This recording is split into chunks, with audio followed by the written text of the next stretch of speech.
Yes, the Casanovians. Yes, the Casanovians. All right, boys, good morning, good afternoon, good evening, good night, sayonara.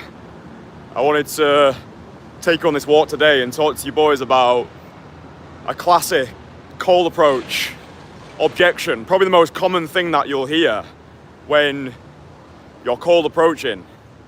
And this is something that, especially when I'm working with my beginner guys one-on-one, this, we'll just call it an objection, is probably the most common thing that you'll hear. It's like a really annoying ringtone that you just get sick of hearing. And there's the common question amongst guys is, yo, Kristian, I keep getting the BF objection. It's kind of getting to me. I'm kind of starting to feel disheartened. What do I say? Like, how do I actually respond to this? Maybe you went out today and you had conversations that you thought were going really well, and maybe you were talking to that girl for about 5 minutes, and then at the end of the conversation you got the I've got a boyfriend. Or maybe as soon as you go over and give a hard-hitting direct compliment, you get the response of, oh, sorry, I've got a boyfriend. So how do you actually respond to this without it destroying your overall state? I was prepared for that. I was prepared for that dog today. I walk down this street every single day, and every time I hear the dog, I shit my pants because I'm never anticipating it. But today, I anticipated it, so it didn't get to me. And that right there is a metaphor for how we're gonna overcome or deal with the BF objection. So, because I was already ready for that dog to bark at me today, I actually found it as quite a fun joke. I actually was able to take it in my stride and find humor in it. And that would be the first thing that I would say to you when it comes to this particular objection. Because, look, let's be real. After a while, it does start to just get annoying, right? You've done the thing. You've had the emotional bravery to go over. And imagine you've done 100 direct call approaches and 87 of those came back to you. I've got a boyfriend. After a while, it does start getting to you. I remember when I was learning this in Leeds, I went through cycles and seasons where I felt like all I was getting back was, I've got a boyfriend. And it did start to get a little bit disheartening. I was like, dude, what's going on here? Surely all of these women can't have boyfriends. Surely they're lying. Like, is there something wrong with me? Am I not attractive enough? Is my game shit? What's going on here? But the first thing that I would make you aware of is, this is probably the most common thing that you're gonna hear.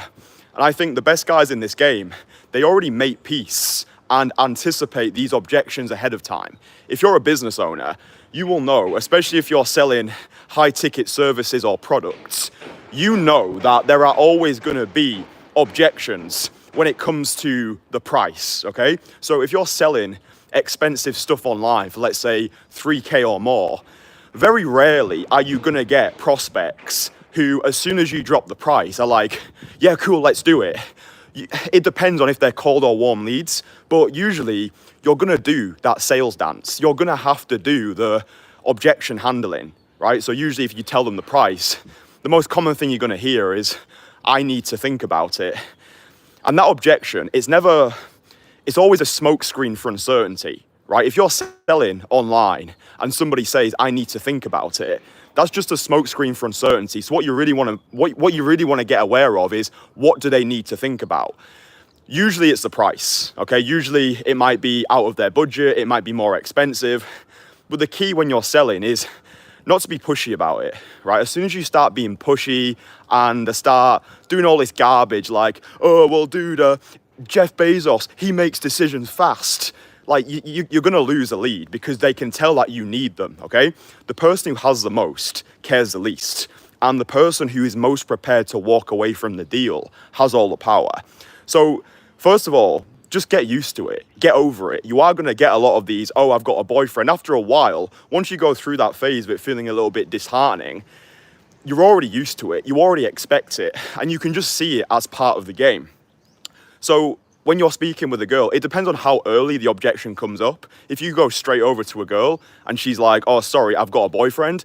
Honestly, if I was working with you one-on-one, I would just take that as an indicator of disinterest. Maybe you caught her off guard. Maybe that's just a natural defense mechanism because she doesn't want to talk to you right now. So I would say don't waste your energy on girls who don't have any desire to actually talk to you. Because the way that I've always perceived it, dude, is if you're speaking with a girl and she tells you, I have a boyfriend, even if it's not true, or maybe it is true, do you really want to be that guy who's going after girls who are already in relationships? And one of my reframes for this, and I got it actually, the main video on my channel, the I approached 33 girls in London video, that video there, I remember speaking to Daniel about it, who does the filming for my content. I remember saying to him, do you know what? We should actually be giving women respect. Because imagine all of these women that I'm going over to, imagine that they all genuinely do have boyfriends. Those are the sort of women that I want in my life, right? If you're dating a girl or you've got a girlfriend, that's surely what you would want her to say. If a guy came over to her on the street, you would want her to say, I've got a boyfriend. So I would usually just take this as, okay, she's not interested, she's not available. Now, I think the most important thing when you are getting these objections is not to let it take away from your states, okay? Because like I say, you will go through seasons and cycles where it does just start to get to you. You probably start thinking to yourself, surely not every single girl can have a boyfriend. So what you can actually do, and this is more just to practice your ability to spend time under tension, marinate in the moment, and not just like bounce as soon as you get this objection. Because what I like to get the guys who I work with one-on-one to do is marinate in the moment more, right? Really get used to sitting in some of that discomfort. So if you go over to somebody, let's say you've been talking for 3.5 minutes, and let's say you go for the close, and let's say she tells you, I've got a boyfriend. Really what I'm looking for my guys to do is not necessarily close that girl. I don't think it's something you want to be entertaining, is going after women who supposedly have boyfriends. There are plenty of single girls out there. But what I would really be looking for in the guys who I'm working with is how they can remain unreactive and actually use it to elevate and boost their state. So let's say I go over to a girl, we're speaking for 3.5 minutes, and she's like, I've got a boyfriend. There are so many ways that you can respond to that in a light-hearted, jovial, playful way, which keeps you in state. So one thing that I started to do was I just straight up call bullshit on what they were saying. So if she was like, I've got a boyfriend, I'd be like, nah, you don't. Nah, you don't. Come on. No, you don't. Or you can ask, how serious is it? You can ask, what's his name? You can ask, all right, cool, where did you meet? One thing that I actually started doing as well was, before going for the close, I would actually use that objection ahead of time. So I would say something like, listen, I'm about to go for your number. Before you tell me that you've got a boyfriend, you've got a dog, or you've got some weird echidna that you've got a strange attachment to. And this is actually cool because it shows social intelligence. It shows that you've got skin in the game. It also conveys a notion of what's known as virtual selection. So if you're able to almost call out the objection ahead of time, it implies you've got no problem going over and meeting new women. It implies you've done this before and you've got good results from it. So pre-selection is where a woman can see you with other women and it raises her buy-in temperature for you. Virtual selection is she can't see that you're with other women, but from the way that you carry yourself, the way you convey your message, the way you communicate, it implies that you've got no problem meeting new women, right? I think this is where game and call approach can become very powerful, where she gets the impression you've got no problem replacing her. And this is true abundance, right? Abundance is not always having, it's knowing you can have. And if you go over to a girl and you're super confident and you're able to call out the objection ahead of time, make a little joke out of it, she'll be thinking to herself, there's something about this guy. He's not a little wet wipe flannel who's gonna flail and get sad when I put this objection out there. But he can actually deal with it. He can actually roll with it. And it actually becomes this humorous type of thing where it's just this nice dance that you can play. So I would need to really see what's going on with you to be able to give you an individually tailored response. Like oftentimes guys will leave comments on my videos like, oh, Kristian, I went out today and I got all of these different objections, or this happened, or the girls are not stopping, or when I give compliments, I'm getting funny looks. Yeah, dude, I'd need to see you in the field. It's impossible for me to diagnose what's actually going on. And this is why actually getting feedback in this space is so crucial. You could go out for the next year and be doing the same thing wrong, or you could just get feedback instantly and be able to save yourself 6 to 12 months of hassle of banging your head against a brick wall. That's what the guys I work with do. They go out, they try it on their own. Sometimes they go out for 1 or 2 months. They realize that progress is slow, they're ready to level up. Then they work with me, and then things really elevates that next level because they're getting the feedback. They're getting the individually tailored responses. I can give them my no bullshit feedback, like, right, dude, this is why this is happening. Maybe you're coming across as too direct in the open. Maybe you're coming across as a little bit soft and she's just on a biological level getting turned off by you. So then the defense mechanism comes in. Oh, sorry, I've got a boyfriend. In other words, I do not want to replicate DNA with you. So bye. This is why you need to have a thick skin in this game as well. It's literally the same as sales. It's literally the same thing.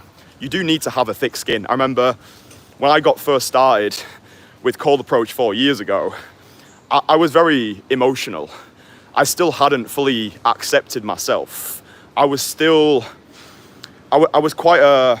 emotional with it. And I think the beautiful thing about cold approach is it will hold a mirror up to who you are. So a lot of guys might think that they're good looking or they're confident or they're successful in other realms of their lives, but I've always viewed day game, cold approach as the ultimate equalizer. Like, the streets don't give a fuck about who you are or even who you think you are at the start. You're just gonna get pummeled. You're just gonna get slapped in the face, especially for those first 100 cold approaches. And it's almost like you have to just take gratitude because this is the learning process here. Going over to girls, oh, sorry, I've got a boyfriend. Oh, sorry, I'm seeing somebody. That one's slightly different. I've actually got a full in-field video on my channel. If you type in Kristian Casanova, I think what to say when she says she's seeing somebody, I've actually got a full in-field demonstration of me handling that objection in real time that you can watch. That's different. I'm seeing somebody is very different to I have a boyfriend or I'm married. To be fair, I've also got the I approached a married woman in London and here's what happened video. So you can see that one as well. But that I'm seeing somebody is different to I have a boyfriend. I'm seeing somebody, it has more wiggle room. Usually that's like when their buying temperature is slightly lukewarm. And I think in those situations, you can actually make something happen. You definitely can. I know you can. So when it's like, oh, I'm seeing somebody, all you want to be doing is a little bit of detective work. So imagine you've gone over to a girl and you've had an 8-minute conversation. It's flirty fucking fireworks. You can tell she's really into it, but maybe a part of her is still on the fence. Maybe a part of her is thinking, I'm not sure, like I do like this guy, but I've never actually been approached on the street before. I'm not quite sure how to respond. So she just needs a little bit more time. So like the whole I'm seeing somebody, it just takes a little detective work. Oh, cool. How serious is it?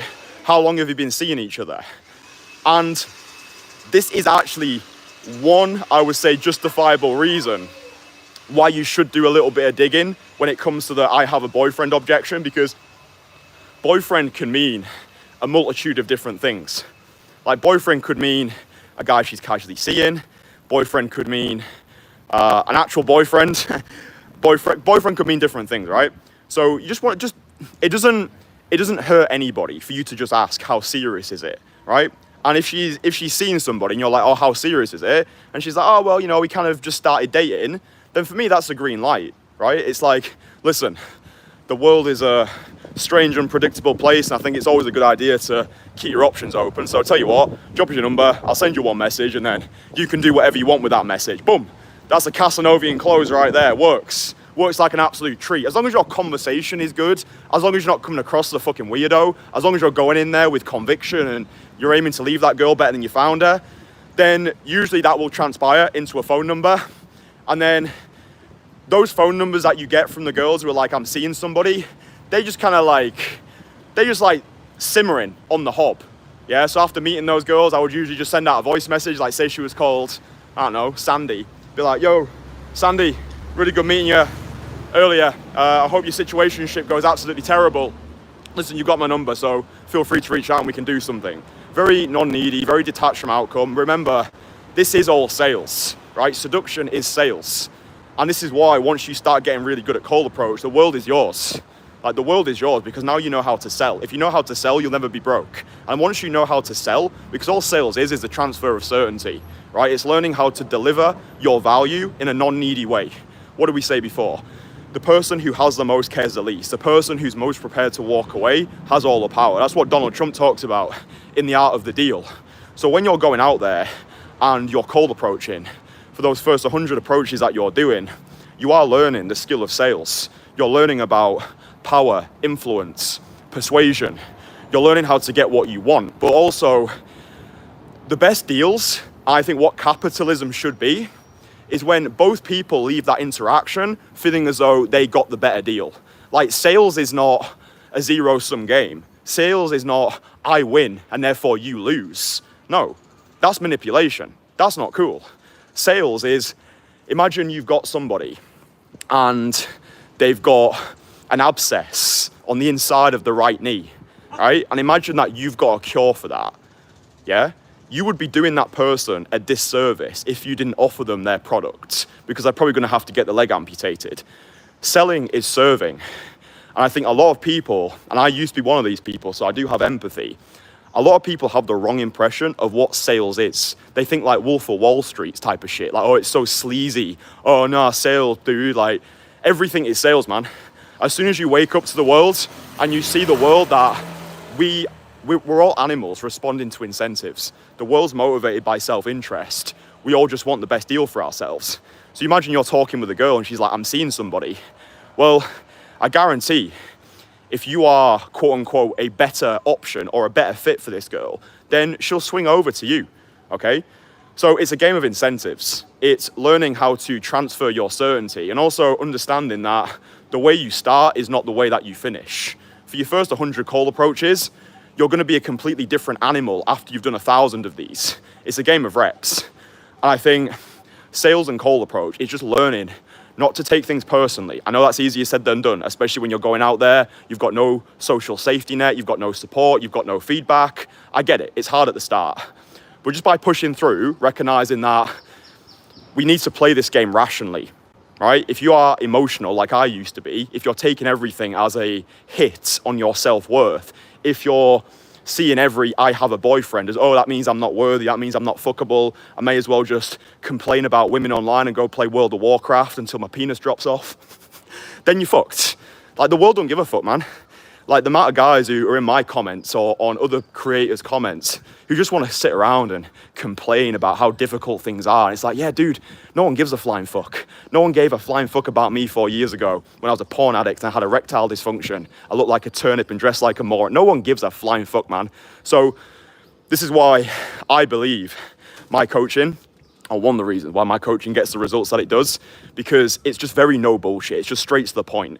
I have this obsession with finding out where people are and how can we get you to your desired outcome as fast as possible by stripping away all the bullshit. And I think once you actually have this immersion period where you go hard, you get 100 direct cold approaches done as soon as possible, that's when you start learning. And what I say to you boys is, one approach with me is worth about 30 approaches on your own. This is why guys such as Graham, who came to work with me when he turned 50, he did 100 direct call approaches with me in Krakow, Poland last August. And then within a week of him returning home, he got himself a 25-year-old girlfriend. This was a guy who'd spent 3 decades on the sidelines, thinking, pondering, wanting to do this, but never taking the action. So the conversation I had with Joseph the other day, which is available on my channel, it's never too late to start. Like, we have got 4 or 5 guys in the Entourage who are in their 50s, who started daytime call approach in their 50s, who have now got rockstar dating lives, who are traveling the world, who have got rotations of statuesque blonde bombshells. So it's never too late to start. And I think watching these videos, watching the infield videos that I put out, seeing where I was at different points in my chronology, the reps, yeah, that's what it's about. But I do understand as well, like, if you've gone through a phase where you've gone out and you're just getting a lot of quote unquote rejections or blowouts or I've got a boyfriend, yeah, cool. It does get a little bit disheartening, but a smooth sea never made a skilled sailor. Everybody goes through that, and it's just a part of the game. It's like going to a swimming gala and complaining about getting wet. It's like, yeah, dude, it's part of the game. You're gonna get a lot of this. Because I think the final thing that I'll say as well, which I think is really important for your overall sense of self-worth, because that's a big part of cold approach, dude. I always say to you that this is an internal game that we're playing. It's 93% in a game. And cold approach, I think, is one of the hardest things that you can do because it tests your relationship with yourself more than any other discipline that I've partaken in. Because when you're cold approaching, because you don't know who is actually single, you could just get very unlucky. Like for your first 100 direct cold approaches, you could actually approach 100 women who all have boyfriends, and that could genuinely be true. But because your beginner mind wants to look for every reason under the sun not to continue doing this, it'll be, oh, Kristian, I went out, I did my 100 cold approaches, but I got 100 rejections. When really all you got were 100 responses, which are actually genuine. And this is why the game is so hard to play, especially on your own, because it's so easy to lose yourself in negativity, because your brain wants to do everything possible for you not to do this. And society is now set up in a way where it wants you to crave comfort. Oh, don't go out there, don't invest in your social skills, stay at home, play World of Warcraft, play Fortnite, get your food delivered to you, swipe your life away on a screen until your eyes fall out. It's all set up for you to be a static spectator who is sleepwalking through life. And that's why I want you to view cold approach as the most aggressive form of self-development. This is a 2 middle finger salute to a society that wants to keep you static. Be a good boy, work your 9 to 5, ask for permission when you're allowed to go for a shit. And this is why it goes way deeper than just talking to women. This is you versus you. This is you doing everything within your power to live a life of freedom. And that's why I say to you boys, I'm not a dating coach, I'm not a pickup artist, and I'm certainly not a day gamer. I am a freedom from bullshit practitioner. Once you start cold approaching, things start to change. You start to look at the job you work in, the city that you live in, even the woman that you're dating right now. A lot of you boys, I know you're in situationships or maybe you're even in relationships and you want to level up. You want to expand. You're sick of being the guy who plays it safe and settles for what he thinks he can get rather than going after what he actually wants. But don't allow the feedback that you're getting, because that's all that this is, right? There is nothing good nor bad. It's the thinking that makes it so. Perception is reality. As a man thinketh, so is he. Even if it's not true, we make it true by believing in it. As soon as you understand we're living in a simulation and it's a game of interpretation, nothing is real. It's only real because we said so, right? And as soon as you can tap into that, you become free. And you can realize that, oh, I could have just gotten lucky. So I think that's an important point, is the feedback that you're getting might actually be true. You might just approach women who are in healthy relationships, and the I have a boyfriend objection, it should just be celebrated. It's like, oh cool, this woman is loyal to her partner. I think there's so much shit that gets put out these days about women, like, oh, all women cheat, etc., etc. It's like, well, that's not my experience, dude. Like in cold approach, I've had thousands of I have a boyfriends, and it's like, that's actually nice. That's actually cool. Like if it is actually true, then cool. These women are being loyal to their partners, and I think that's a beautiful thing. But then, even if it's not true, even if it is just this fantasy figure that she's made up, yeah, dude, you can play around with it. You can be like, how serious is it? Or you can be like, you can do the whole like, well, don't worry, I'm not trying to be your boyfriend. I'm trying to be more of the spontaneous lover type of thing. But honestly, after a while, you just get bored of all that shit. And it's just like, I have a boyfriend. All right, she's probably not interested. Let's move on to the next one. You don't want to be wasting your time on women who don't want to waste their time on you. Yeah? And this is why, like, I understand it, but also I'm just like, you know, guys will sometimes say to me, Kristian, there's this girl that I've known. There's this girl that I've known for 2.5 years, and I think she likes me, but she's married. How do I get this woman? It's like, dude, you don't get that woman. Like, stop wasting time on women who don't give a fuck about you. Understand there are a multitude of women out there. There are so many opportunities for you to make these cosmic connections. So don't allow your entire sense of self-worth to get wrapped up in one woman, in one response, in one approach. Yeah? So, yeah, I think this has actually been a baller, banger live stream. I felt really on. Those dogs are fucking cool. But yeah, I'm doing these live streams every single day of the year. So if you're enjoying these, then consider subscribing to the channel. I feel as though I've dropped gargantuan amount of value. Hello. See the dog? Oh, he's shy. He's like, sorry, babe, I've got a boyfriend. Wonder what his favourite position is. Don't ever say that to a girl. I won't mess my shirt you on. Yeah, I do need, yeah. Oh man, I'm funny. I think I'm funny anyway. I think having a sense of humour, I think that's like the final thing that I'll say. Like, dude, you've got to have a sense of humour in this game. And I understand as well, like the guys who I work with, that there's a squirrel up there. Like a lot of the guys that I work with 6 and 7, even 8-figure entrepreneurs, business owners, digital nomads, guys who are very cognitive, logical thinkers, who are very serious and statistical in their everyday life and very analytical. And it's easy to take yourself, it's easy to take the game, it's easy to take the woman as well too seriously. I actually think that was my biggest superpower when I first started. It was my sense of humor. It was not taking myself too seriously. And I also think it was my naivety as well. I think naivety was one of my biggest superpowers.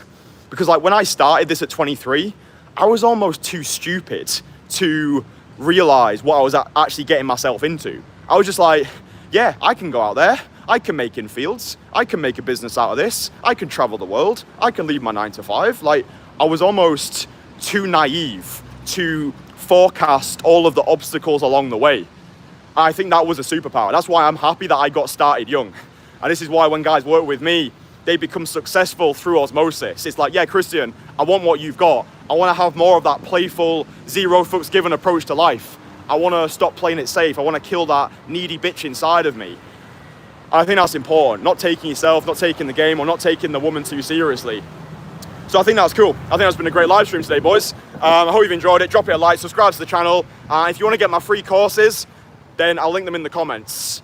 My free content is officially better than everybody else's paid shit. Like, all this bullshit online, like, oh dude, like buy my $997 course, Approach Anxiety Annihilator, or get my course, like, you know, $500. It's like, dude, my free shit is better than everybody else's paid shit. And if you want to get my free stuff, you can watch all my videos online, and you can watch all the content in my free courses as well. And the reason why I give all this stuff away is because when you eventually pull the trigger to work with me, I want you to already have the foundations in place. I want you to have those foundations in place because that's going to make my job easier, and it's going to actually make your results easier to get because you've got those foundations, right? This is content marketing. These videos are ads. I am trying to sell you things. That's the game, dude. That's the game. I'm just transparent about it because I actually find the whole thing rather amusing. Life is just funny. You know what I mean? Like when you actually have that zoomed out perspective, there's like a 1 in 400 trillion chance of us being born. None of us know how we got here. None of us actually knows what happens when we leave this planet. You know, you just start to have fun. You just start to have unconditional joy for every single day. You start to see life as one big fun adventure, and you realize that nothing is actually real. It's just a perception that we attach to things. So yeah, download my free courses, like the video, subscribe to the channel, and I will speak with you boys again tomorrow. Mwah!